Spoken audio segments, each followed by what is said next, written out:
자, 이어서 좀 보도록 하겠습니다.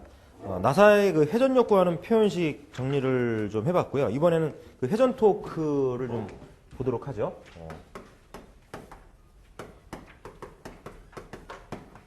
나사의 그 회전 토크. 회전 토크는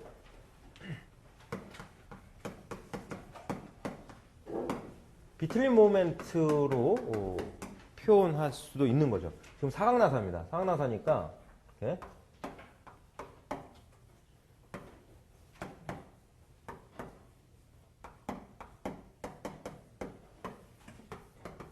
이렇게 사각나사에 축하중이 걸리고 지금 회전력이 걸립니다. 이때 이제 회전력을 구한다 그러니까 회전력 Q는 축하중 Q에다가 탄젠트 알파 플러스 로 또는 축하중 Q에 파이 D2 마이너스 뮤 피치분의 뮤 파이 D2 플러스 피치로 해서 구했어요.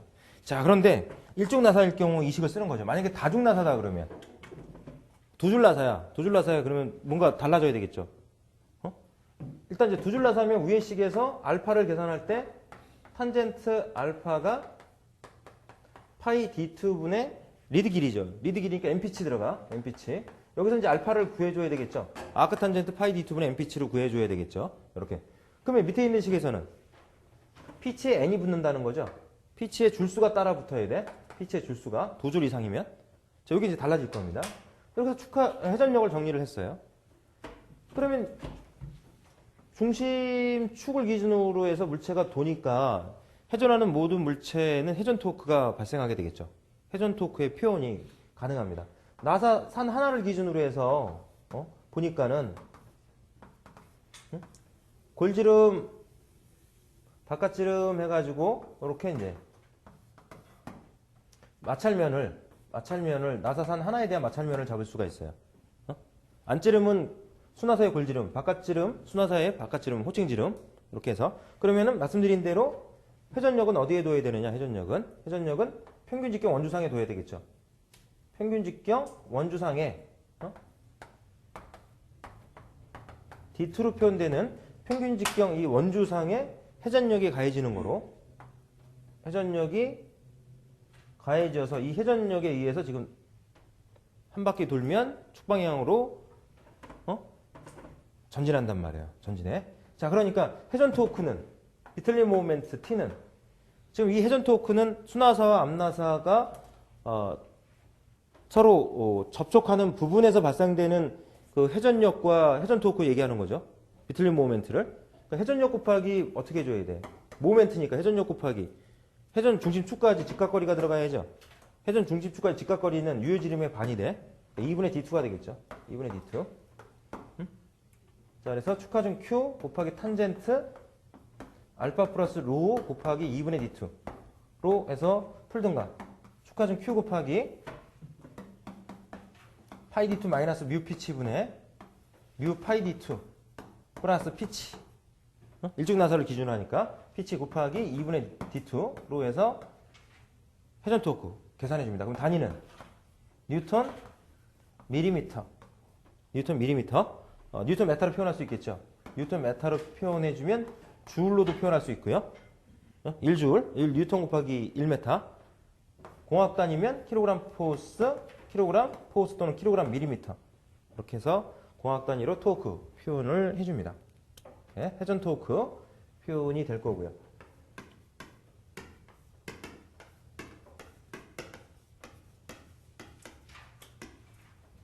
자, 이번에 이제 나사의 효율을 보겠습니다.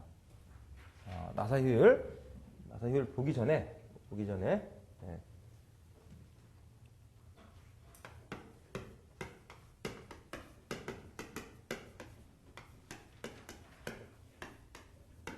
자, 나사를 푸는 힘 먼저 보죠. 나사를 푸는 힘.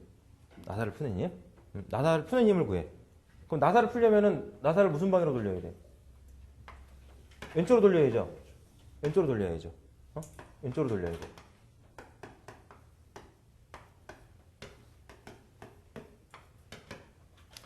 이게 빗변 위에 물체를 올려놓고요.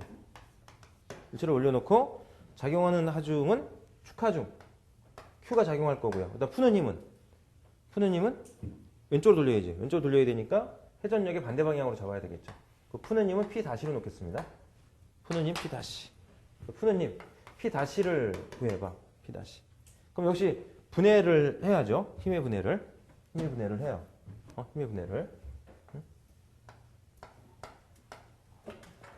이렇게 이제 분해를 하고. 푸는 힘도 역시 마찬가지로. 접선 방향의 힘의 성분, 접선 방향의 힘의 성분. 이렇게 해서 분해를 해줘. 분해를.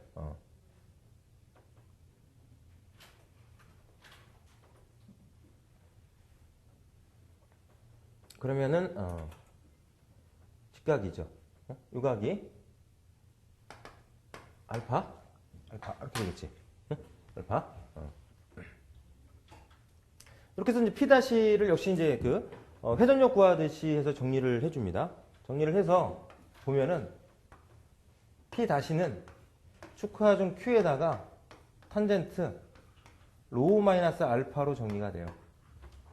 나사를 푸는 힘을 구하는 공식이 Q는 탄젠트 로우 마이너스 알파, 로우는 마찰각, 알파는 리드각. 이렇게 해서 P- 표현식이 나옵니다. 이 식에서 보니까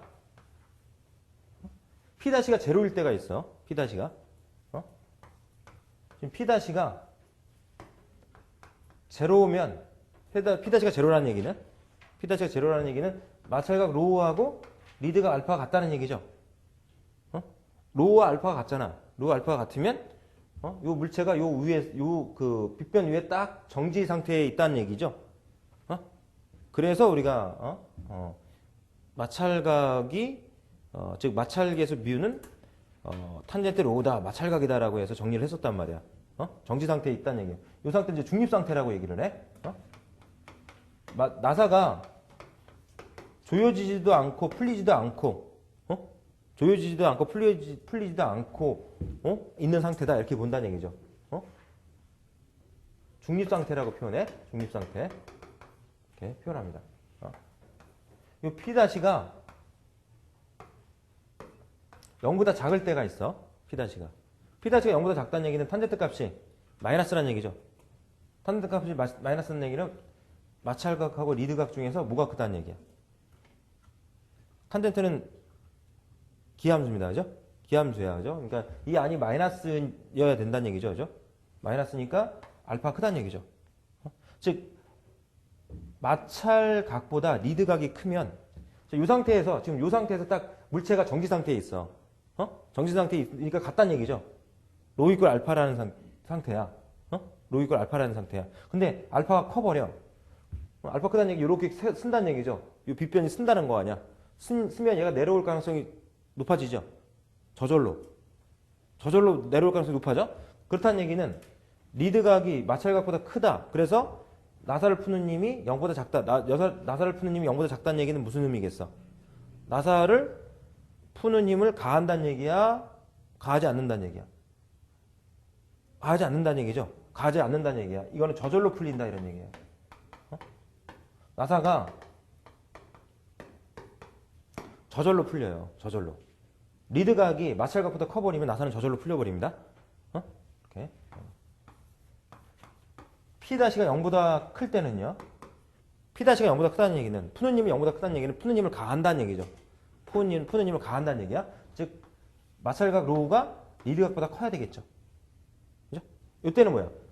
푸는 힘이 0보다 크다는 얘기니까 푸는 힘을 가할 때만 나사가 풀릴 조건이다 이렇게 생각하면 돼.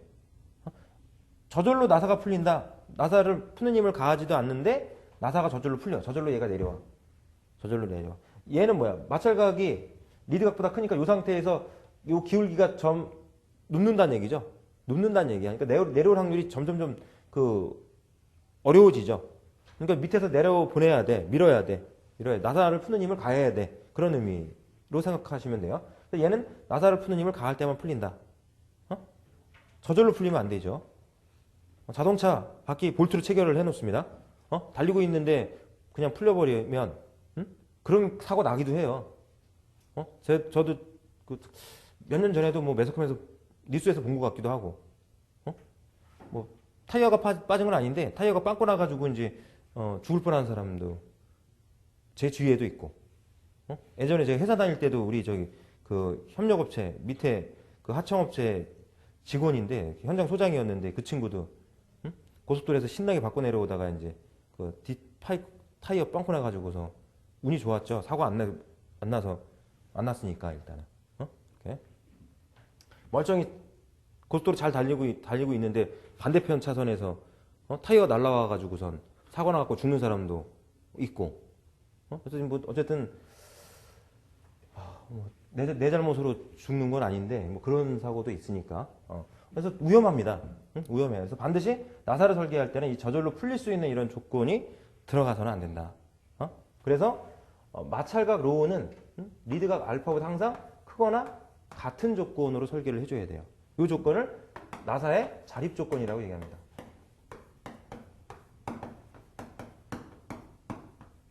나사의 자립 조건 또는 자결 조건.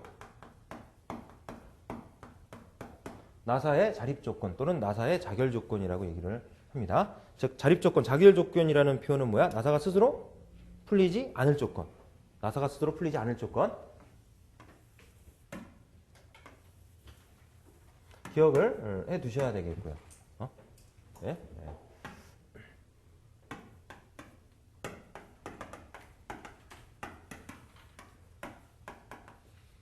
나사의 효율을 보겠습니다. 나사의 효율을 표현하는 방법에는 두 가지가 있습니다. 첫 번째 방법은 효율의 의미인 입력분의 출력의 의미에서 구하는 거죠.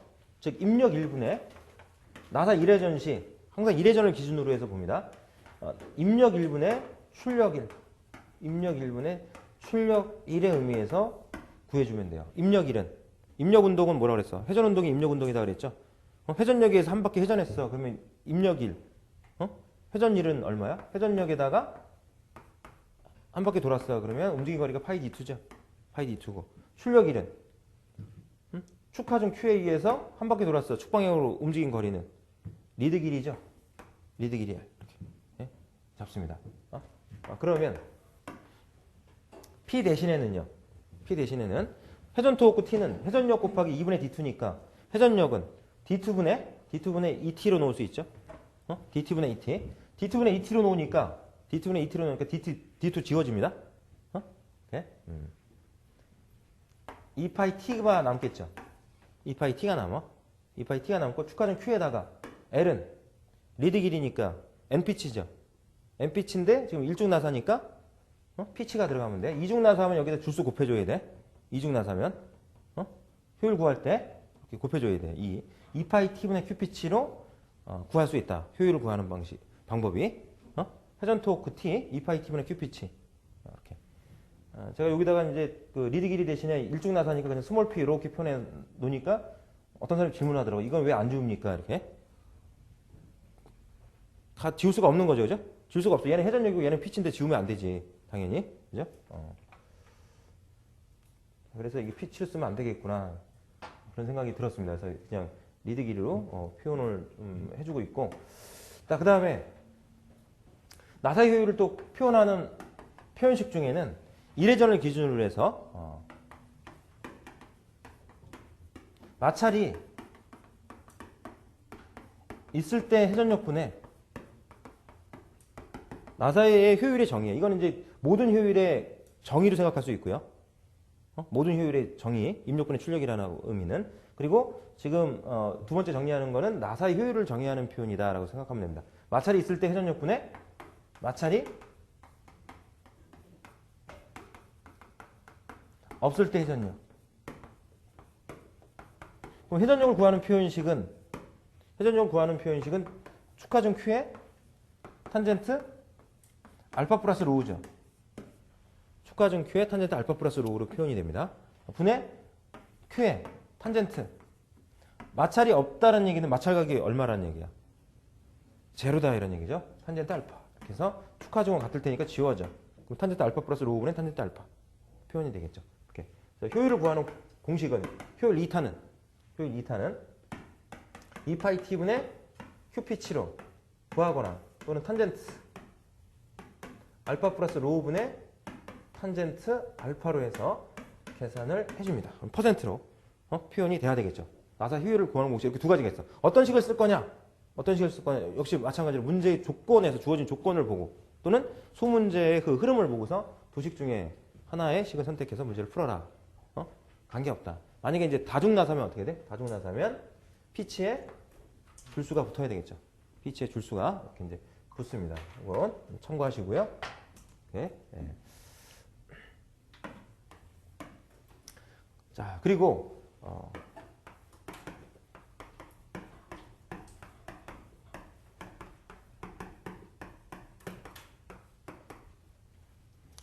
자립조건 만족시 자립조건 마찰각 로우가 리드가 알파보다 크거나 같은 조건이 자립조건이다 그랬습니다.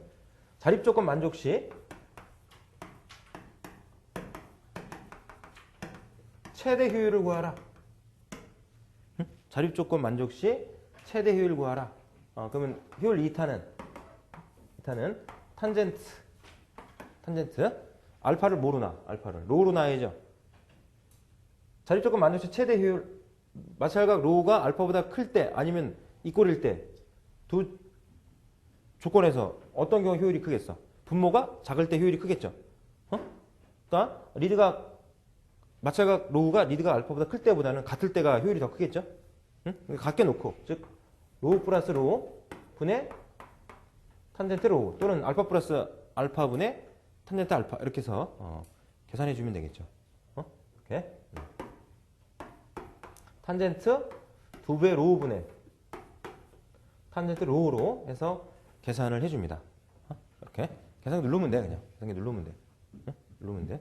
자 근데 이제 탄젠트 알파 플러스 로우 탄젠트 2 로우를 풀어. 탄젠트 2 로우를 풀면은 1 마이너스 탄젠트 로우 곱하기 탄젠트 로우 분의 탄젠트 로우 플러스 탄젠트 로우죠. 그러니까 1 마이너스 탄젠트 로우의 제곱 탄젠트 제곱 로우 분의 2배 탄젠트 로우 분의 탄젠트 로우 이렇게 정리되겠지. 탄젠트 2 로우를 풀면 탄젠트 2 로우를 풀면은 1 마이너스 탄젠트 제곱 로우 분의 2배 탄젠트 로우 분의 탄젠트 로우 이렇게 표현이 될 거란 말이죠. 그래서 지워져. 지워지면 2분의 1에 1 마이너스 탄젠트 제곱의 로우 이렇게 정리되겠죠. 이렇게 정립이 돼. 그럼 자립조건 만족시 최대 효율은 얼마겠어? 로우가 제로일 때. 로우가 제로일 때는 뭐 2분의 1까지 나오겠죠. 2분의 1, 50%까지 나오겠죠. 50%까지. 근데 이제 로우가 0이 아니면 50%보다 작겠죠. 그래서 자립조건을 만족하게 될 때는요. 마찰각 효율 이타가 50%보다 작거나 같다 이렇게 볼 수 있어요. 그래서 뭐 50% 이하다. 50% 이하다. 이렇게 볼 수가 있겠죠. 그래서 자립조건 만족시 최대 효율 구하라 이런 문제도 한 번씩 나온다. 이렇게. 네.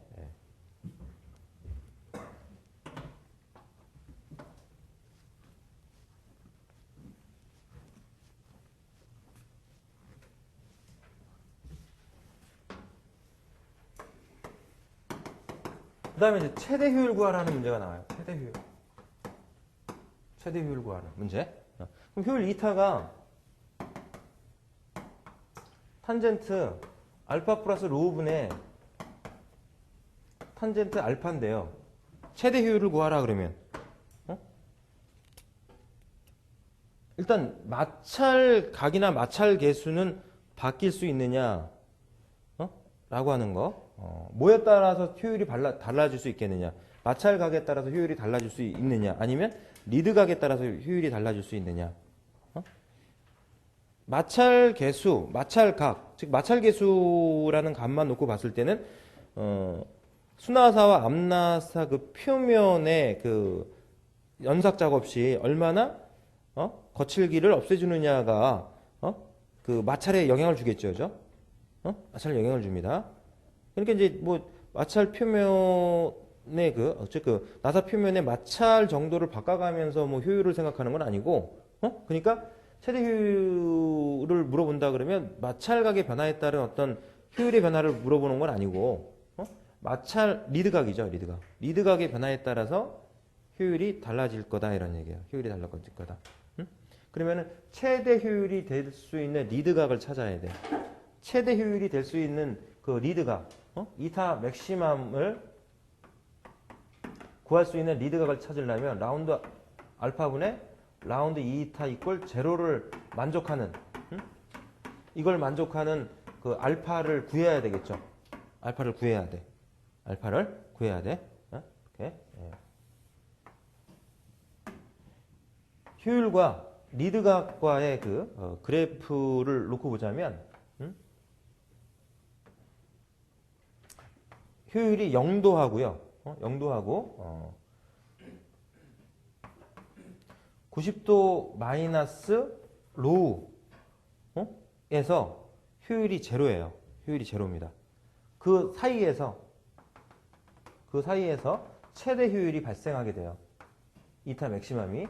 그래서 최대 효율을 발생시키는 리드각 알파가 얼마냐면 리드각 알파는 45도 마이너스 2분의 로우가 됩니다.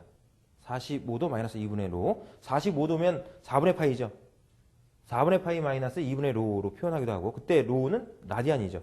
45도 마이너스 2분의 로우에서 로우는 디그리죠.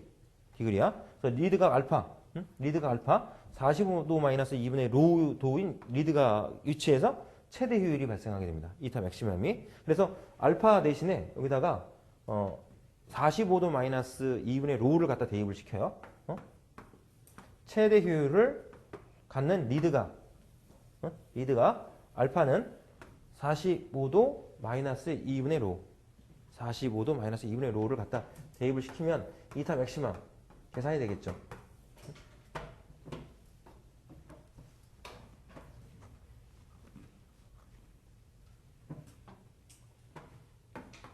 탄젠트 알파 대신에 45도 마이너스 2분의 로우 들어가니까 45도 플러스 2분의 로우죠.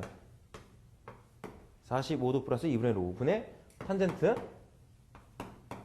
45도 마이너스 2분의 로우로 해서 효율을 계산해 주면 됩니다. 그러니까 요거를 기억해 주시면 되겠죠. 45도 마이너스 2분의 로우 위치에서 최대 효율 이타 맥시멈이 발생을 합니다. 자, 이렇게 표현된 식을 정리하면 교재에 정리되어 있듯이 탄젠트 제곱에 45도 플러스 2분의 로우로 정리가 되기는 해요. 이렇게 정리가 되기는 합니다. 그래서 굳이 뭐 이 식을 외울 필요까지는 없을 것 같고, 요거는 좀 기억을 해주시고요. 뭐 기계설계 기사 시험을 준비한다든가 아니면 공기업 시험을 준비하는 분들은 이 필기 시험에서 이게 나올 수 있어요. 최대 효율의 리드각을 고르는 이런 문제들이 나올 수 있습니다. 그래서 그거까지 좀 준비를 한다면 알파 이꼴 45도 마이너스 2분의 로로 표현된 표현을 좀 기억을 해주는 게 좋을 것 같다. 이 표현식보다는 대입해서 계산기 누르면 그냥 나오는 거니까. 이렇게. 자, 여기까지 해서 나사의 역학 공식을 정리를 하겠습니다. 그다음에 이제 볼트와 너트 설계를 보겠습니다. 볼트 너트 설계.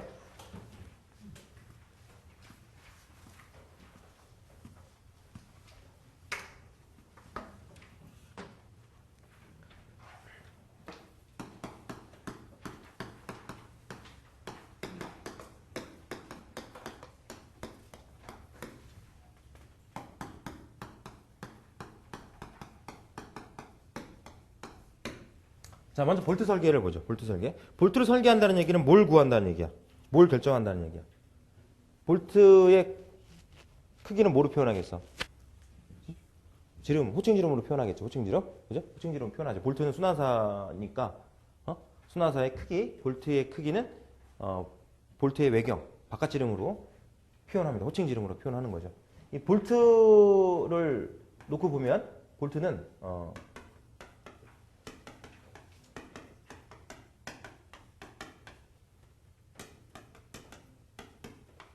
일단 축하중만 받는 볼트가 있습니다. 축하중만 받는 볼트. 축하중만 받는 볼트. 예를 들어서 I 볼트가 있고요. 그리고 훅이 있습니다. I 볼트나 훅이 대표적인 축하중만 받는 볼트입니다. 이런 I볼트나 훅은 수직 상방향으로 하중물을 들어 올릴 때 사용하는 요소들이에요. I볼트는 천장에다가 I 형상의 볼트를 고정을 시켜. I 형상의 볼트를 고정시켜서 여기에 루프를 감아. 이렇게. 루프를 감아서 하중물을 축하중 Q 또는 W 하중물을 당기면 이제 올라가겠죠. 올라가. 이렇게. 자, 그런 용도로 사용된다는 얘기죠. 훅도 마찬가지입니다. 훅이니까 이제 이런 식으로 이제 되어 있죠. 이런 식으로 되어 있어. 되어서 천장에다가 고정시켜 놓고 로프를 역시 감아서 하중물을 매달은 다음에 당겨. 또 그 다음에 이제 그 하중물을 이렇게 들어 올렸다 내렸다 공사할 때 하는 그런 또 뭐 장비로서 보면 이제 체인 블럭 이런 게 있어. 체인 블럭. 그래서 체인 블럭 뭐 산발이 지지대 이렇게 세워가지고 체인으로 감은 다음에 이제 체인 끝에다가 이제 훅을 고정을 시키죠. 그래서 하중물 걸어갖고 이제 들어 올렸다가 잡고 있다가 이제 또 작업하고 내려놓고 뭐 이런 식으로 이렇게. 그래서 이런 용도로 사용되는 그런 볼트로서 I볼트나 훅이 있습니다. 이런 경우 축하중만 받는다 이거죠. 축하중만. 자, 이게 볼트 설계를 한다. 볼트 설계를 한다. 그러면 자, 이론적으로 이제 푸는 방법이 있단 말이죠. 이론적으로 어떻게 풀 거냐, 이론적으로. 일단 이제 볼트의 재질을 찾습니다. 결정하죠. 볼트의 재질이 뭐,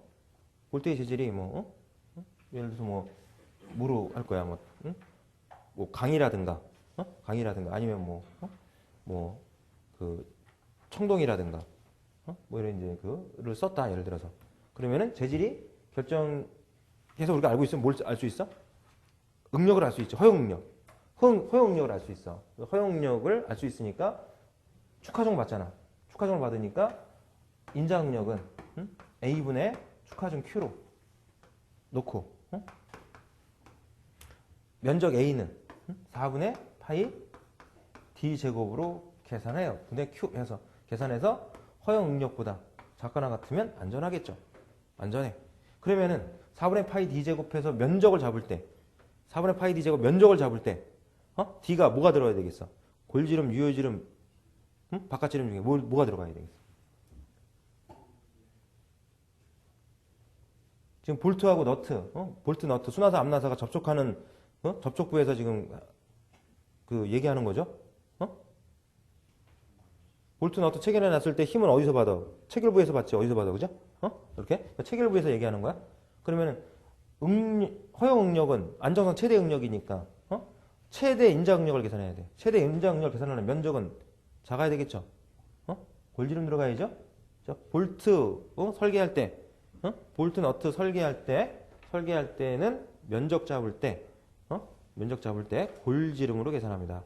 골지름으로 볼트 너트 체결부에서 지금 계산하는 거야. 이렇게 해서 여기서 이 조건을 만족하도록 해가지고 D1을 구해. D1을 계산을 해. 그 다음에 볼트의 크기는 바깥지름으로 나타낸다 그랬으니까 바깥지름 찾아야지. 어디서 찾아? D1 계산했다고 바깥지름 얼마 대충 뭐 보니까 경험적으로 보니까 얼마 고려해야 돼 이렇게 해가지고 계산하는 게 아니니까 K에서 규격집으로 가야지, 그죠? K에서 규격집에서 D1보다 큰 값을 찾아. D1보다 큰 값을 찾는데 그걸 우리가 뭐 직사인 값이라고 표현합니다. 계산된 값에 바로 위에 있는 치수. 직사인 값을 가지고 선택을 해요. D1에 직사인 값을 선택을 해. 그 다음에 그 선택된 값에서 D가 얼마다 이렇게 나와 있겠죠. 그러니까 이렇게 이제 문제가 나올 때는 문제상에서 표가 주어져. 자, 요즘 이제 표 주어주는 문제들이 많이 안 나왔어요. 표가 주어져. 표가 주어져서 바깥지름 D 얼마, 골지름 D1 얼마, 유효지름 D2 얼마, 피치 얼마 이런 식으로 표가 주어져. 표가 주어지면 D1을 계산했으니까 이 표에서 그래서 D1 요 칸에서 얼마 있겠죠. 직사인 값을 찾아. 그래서 읽어주면 되겠죠. 바깥 지름을 읽어주면 돼요. 이렇게 해서 결정을 해주는 거야. 그래서 이론적으로 이렇게 풀어줍니다. 풀어주고, 자, 이제 그 D1 계산했더니 D가 얼마, 경험적으로 얼마 정도 고려하면 된다. 이게 이제 경험적으로 나와 있단 말이야, 그거. 그렇게 해서 만든 식이 있어. 경험식이 있어요, 경험식. 볼트에, 축하증만 받는 볼트에, 호칭 지름을 구하는 경험식이 있어요. 그 경험식 D는 루트 시그마 T분의 EQ로 표현이 됩니다. 시그마 T분의 EQ. 시그마 T 인자응력이 들어가든 허용 인자응력이 들어가든 관계없습니다. 인자응력 또는 허용 인자응력 또는 허용 인자응력을 갖다 집어넣어. 유효지름 바깥지름 D는 루트 시그마 T분의 EQ. 이렇게 해서 표현을 해줍니다. 뭐 매번 나오는 건 아니지만 알아두셔야 됩니다. 정리를 좀 해두시고, 이렇게 해서도 표가 주어질 수 있어. 표가 이렇게 해서 이때는 표가 주어지는데 골지름 주어지지 않겠죠. 바깥지름 D가 얼마 이런 식으로 해서 표가 주어져. 표가 주어지면 여기서 계산해서 바로 찾으면 되죠. 직사인 값을 선택하면 돼. 직사인 값을 선택을 하면 됩니다. 여기서 계산했다고 해가지고 여기서 계산된 값이 소수점 이하 두째 자리까지 계산한다고 그랬잖아요. 셋째 자리에서 반올리면서 두째 자리까지 계산했어. 계산된 그 값이 케이스 규격품이야? 그게 시중에 나와 있어? 아니죠. 시중에 나와 있는 걸 우리가 사서 사용하는 거야. 요거 계산했다고 해서 요거만 요거 한 100개 가공해 주세요라고 해가지고 가공 안 해줘. 가공 안 해줘. 응? 그거를. 그러니까 이제 그 시중에 나와 있는 거를 사다가 쓰는 거니까. 그래서 요거 계산해서 요거보다 큰 치수의 볼트를 갖다가 사다가 사용을 하면 안전하게 사용할 수 있다는 거죠. 이렇게. 그래서 요 경우도 표가 주어질 수도 있다. 축하증만 받는 볼트는 이렇게 해서 정리를 좀 해주시면 되겠고요. 그다음 축하증하고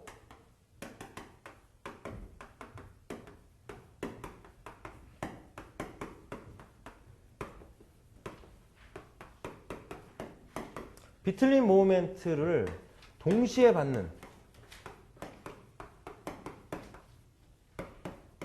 볼트가 있습니다. 축하증과 비틀린 모멘트를 동시에 받는 볼트가 있어요. 대표적인 게 이게 나사 잭 설계할 때 적용합니다. 나사 잭 또는 나사 프레스라고도 표현할 수 있고요. 나사 잭이나 나사 프레스를 설계할 때는 축하증과 비틀린 모멘트 동시에 받는. 나사 잭으로 해서 시험에 나올 가능성도 또 높죠. 높아요. 자, 그러니까 이제 예를 들어서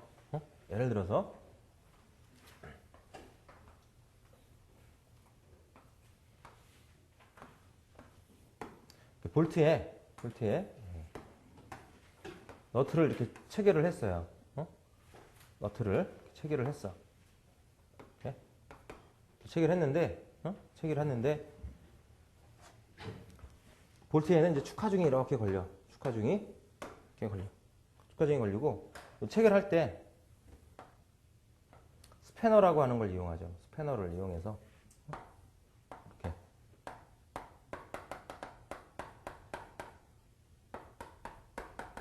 스패너를 이용해서 조인다 이렇게. 스패너를 이용해서 조인다. 축하증은 Q고 스패너에 가하는 힘은 F로 놓겠습니다. 그리고 스패너의 길이는 스몰 L로 표현하고요. 그러면 이제 비틀린 모멘트 T 이퀄 F 곱하기 L로 표현할 수 있겠죠. F 곱하기 L로 이렇게 표현이 됩니다. 그래서 비틀린 모멘트, F 곱하기 L이라고 하는 비틀린 모멘트와 축하증 Q가 동시에 받고 있는 거야. 이때 이제 볼트의 크기를 어떻게 설계할 거냐. 자, 이론적으로는 어떻게 접근할 수 있겠어요? 이론적으로는. 일단 수직응력이 걸리죠. 누르고 있으니까 수직응력. A분의 Q 수직응력이 걸려요. 그리고 T 이퀄 FL. 비틀린 모멘트가 가해지니까 비틀림 응력 발생하겠죠. 비틀림 응력이 발생하게 돼. 볼트와 너트가 접촉하고 있는 부분에서 비틀림 응력이 발생하게 됩니다. 비틀림 응력이. 전달 응력이죠. 그럼 수직 응력과 전달 응력이 동시에 걸려. 자, 그러니까 최대 주응력설 아니면 최대 전달 응력설 적용시켜서 이렇게 풀어야 되겠죠. 이론적으로는 이제 그렇게 생각해 볼 수 있다. 이렇게. 자, 근데 이제 경험식이 있어. 이걸 푸는 경험식이 있어.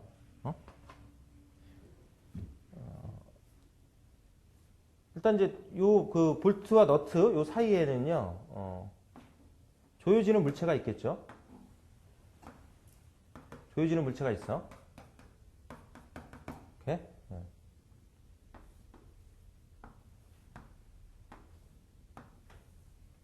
이렇게 해서 조여지는 물체가 이렇게 있다 보자고요. 이렇게. 이렇게 있어. 자, 그러면 이제 너트가 조여질 때 보면은 물체하고 접촉하니까 이 부분이 밀착이 돼. 그죠? 밀착이 돼. 밀착이. 이렇게. 요 면을 우리가 자립면이다 이렇게 얘기를 하죠. 이 자립면 까는 걸 무슨 작업이야? 자립면 까는 거.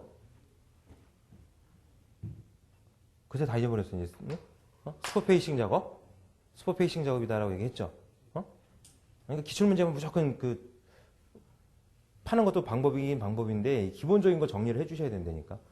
기본 거 정리해 주시고, 이제, 기출문제를, 암기 과목은 기출문제를 잘 돌리시고, 이렇게 해야 좀 가락이 안 걸리고, 이렇게 하는데, 너무 운에만 맡기니까 이게 참, 안 돼. 운에만 맡기면 안 돼요, 그러니까. 운에만 맡기면. 운에는요, 행운이 있고, 그냥 일반적인 운이 있는데요. 행운이라고 하는 거는, 예상치도 못했는데 굴러오는 복이고, 운은, 내가 열심히 했을 때 따라주는 거를 얘기하는 거죠. 열심히 해줬을 때, 열심히 해준 그런, 무조건 열심히 봤어. 열심히 봤더니 가서 시험 보러 갔는데 이것도 맞는 거 같고 저것도 맞는 거 같는데 다 찍었어. 그랬더니 맞았어. 그러면 이제 그거는 이제 행운은 아니죠, 그거는. 우연찮게 가다가 복권집이 있네 해서 에라 복권이 하나 사야 되겠다. 샀더니 1등 당첨됐어. 이런 거는 또 행운일 수도 있는데, 근데 이제 열심히 해가지고 따라오는 운들이 있단 말이죠. 그건 있어요, 그건 있어요. 그러니까 그런 운이 좀 여러분들한테 따라와 주면 좋죠. 이렇게.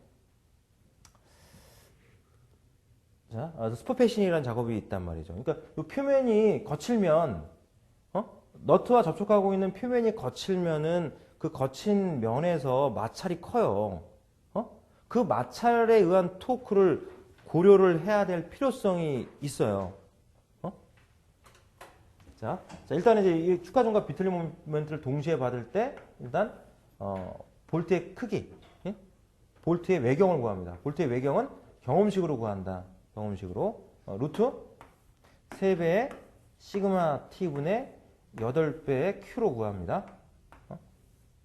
이렇게. D는 루트 3배의 시그마 t분의 8배의 q 경험식으로 구합니다. 기억을 해주시고요. 이렇게. 역시 마찬가지로 표 주어지면 표에서 직사니까 선택해주면 되죠. 규격품 나오는 거 선택해주면 됩니다. 자, 다른 문제집도 참고해서 여러분들이 공부하시는 분들이 있을 텐데요. 다른 문제집에 보면 표도 주어져 있지 않은데 정수로 딱딱 끊어가지고 답을 적어준 것들이 있어. 그거는 이제 이 표를 고려해서 이제 한 거라고 생각하면 돼요. 예를 들어서 계산했더니 19.28이 나왔어. 19.28mm인데 19.28mm 있겠어 없겠어? 없어요, 볼트. 없어. 근데 20짜리나 22짜리는 있어. 그러면 답은 20을 적어줄 수 있다는 거예요. 이렇게 정수로. 근데 이제 일반적으로 우리가 보는 시험에는 그렇게 해줄 필요가 없어. 표가 주어져 있고 정수로 해라 이런 말이 딱 있지 않는 이상은 그렇게 해줄 필요가 없는. 그러니까는 다른 교재 문제집이나 아니면 여러분들 대학 교과서 이제 참고 도서로 봐야 되겠죠. 여러분들 갖고 있는 그 기계설계학 교재 좋은 교재입니다. 대학 교과서 그걸 이제 참고 도서로 여러분들 봐야 될 텐데 그 교재에도 보면은 정수로 딱딱 이렇게 잘라놨을 거야. 그거는 케이스 규격품들 나오는 걸 기준으로 해서 해준 건데 그게 반영이 된 겁니다. 너무 그거에 신경 쓸 필요 없고 그냥 실수로 적어주면 돼요. 우리가 보는 시험에서는. 그 다음에 토크를 지금 구하는데요. 토크 T가 F 곱하기 L이야. F 곱하기 L인데 이 토크가 작용을 하게 되면 볼트하고 너트하고 접촉하는 이 부분에서 비틀림 모멘트가 발생하겠죠. 그러니까 우리가 앞에서 구한 거야. 축하점 Q 곱하기 탄젠트 알파 플러스 로우의 2분의 D2에서 구한 거. 그 비틀림 모멘트가 발생하겠죠. 여기서도 마찰이 생기잖아. 여기서도 자립면 마찰이 생긴다고. 자립면 마찰이 생기니까 자립면에서 발생되는 마찰 토크가 있을 거 아니야 또. 힘이 어디 걸려? 축하점 Q가 작용하면서 스패너를 돌려서 F 곱하기 L이라고 하는 비틀림 모멘트가 그 작용하는데, 그러면서 어디서 마찰이 일어나? 볼트와 너트 사이에서 마찰이 일어나죠. 여기서의 마찰 계수는 우리가 뮤라고 얘기한 거 아니야. 그리고 너트가 이 물체 표면에 접촉을 하면서 마찰이 일어나게 돼. 그죠? 그 자립면 마찰 계수라고 얘기합니다. 자립면 마찰 계수는 뮤 F로 놓겠습니다. 뮤 F로 놓고 이 자립면의 평균 직경. 자립면의 평균 직경은 스몰 df로 놓죠. 스몰 df는 자립면 평균 직경. 자립면 평균 직경. 뮤 F는 자립면 마찰 계수. 이렇게. 이걸 주면 이걸 고려해야 돼. 안 주면 무시해도 상관없고. 그러니까 비틀림 모멘트 F 곱하기 L은 볼트와 너트 접촉부에서 발생되는 비틀림 모멘트하고 플러스 자립면, 너트와 물체 표면에 자립면에서 발생되는 마찰 토크를 더해준 값이 같아야 되겠죠. 이렇게. 그럼 TB는 얼마야? TB는 축하점 Q 곱하기 탄젠트 알파 플러스 로 곱하기 2분의 D2로 들어가면 되는 거고요. TF는 마찰계수 뮤F에다가 축하점 곱해주면 마찰력이죠. 자립면 마찰력이야. 자립면에 지금 자립면에 Q라는 하중이 걸리는 거 아니야. 수직력. 그래서 수직력 Q 곱하기 마찰계수 고려를 해주면 자립면 마찰력 곱하기 토크니까 비틀림 모멘트니까 2분의 DF 해줘야 되겠죠. 자, 이렇게 해서 표현하니까 축하점 Q로 묶어 놓으니까 파이 D2 마이너스 뮤 피치 분의 뮤 파이 D2 플러스 피치 곱하기 2분의 D2 플러스 자립면 마찰계수 뮤 F 곱하기 2분의 자립면 마찰 평균 직경 2분의 DF 해서 표현해주면 되겠죠. 이렇게. 자, 그래서 축하점 Q를 구하는 문제라든가 아니면 스패너의 길이를 구하거나 스패너에 가하는 하중을 구하거나 이런 유형의 문제들이 출제가 됩니다. 이렇게 해서 마찰계수가 두 개 주어지면 모멘트를 표현하는 식을 이렇게 세워라. 모멘트 표현하는 식을 이렇게 세워서 문제를 해결해 주면 됩니다. 마찰계수 하나만 줬다. 자립면 마찰계수 주어지지 않았다. 그럼 무시하라는 얘기죠. 무시해. 그러면 앞에 있는 식. 볼트 너트 접촉부에서 발생되는 비틀림 모멘트만 고려해서 계산을 해주면 되겠고요. 지금 이 내용과 관련된 문제가 나올 가능성이 있어요. 나사에서는. 여러 가지 내용을 하고 있지만, 많은 내용을 지금 하고 있지만은, 뭐 여러 가지 기본적으로 정리한 내용들은 문제를 풀기 위해서 정리한 거고요. 앞에서 정리한 거는. 알아야, 문제의 조건을 파악해야지 문제가 풀릴 테니까. 그것 때문에 이제 나사의 종류라든가 뭐 이런 거 정리를 좀 해주신 거고요. 해드린 거고, 나사의 역학 공식이 이제 시험에 나오는 건데, 그 공식 여러 가지가 있습니다. 그 여러 가지 식들 중에서 나올 가능성이 높은 게 비틀림 모멘트와 관련된, 그리고 나사의 효율과 관련된 이런 내용들이라고 볼 수가 있습니다. 그래서 오늘은 여기까지 이렇게 정리를 좀 해보도록 하고요. 다음 시간에는 이제 너트 설계부터 정리를 좀 하고, 이거에 이제 지금까지 했던 내용들을 총 집합해서 적용할 수 있는 게 바로 나사잭 설계입니다. 과거에 제가 이제 시험 볼 때는 나사잭 해가지고 뭐 30점짜리 문제가 나오고 했었습니다. 30점짜리 문제 정도 해결할 수 있는 그 내용 한번 쫙 정리를 하면은 지금까지 우리가 나사에서 했던 내용 쫙 정리가 될 겁니다. 그리고 이제 사각 나사가 아닌 상목 나사, 사다리꼴 나사의 경우 어떻게 문제를 해결할 것이냐, 그렇게 정리를 해주면 나사에서 나올 수 있는, 일반적으로 나올 수 있는 내용들이 커버가 돼요.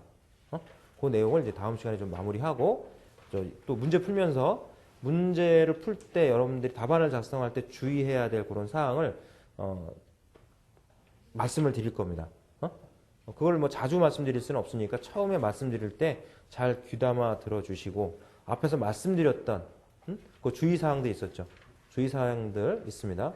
답안 작성할 때 주의사항은 기본적으로 뭐 그 수험자 유의사항이죠. 유의사항 그 내용을 정리해 주시면 되는 내용이긴 합니다. 그래서 제가 핵심적인 내용을 이렇게 말씀드릴 때 곧 잘 귀담아 들어 두시고요. 자, 오늘은 여기까지 하겠습니다. 다음 시간에 이어서 좀 보도록 하죠. 수고했습니다. 네.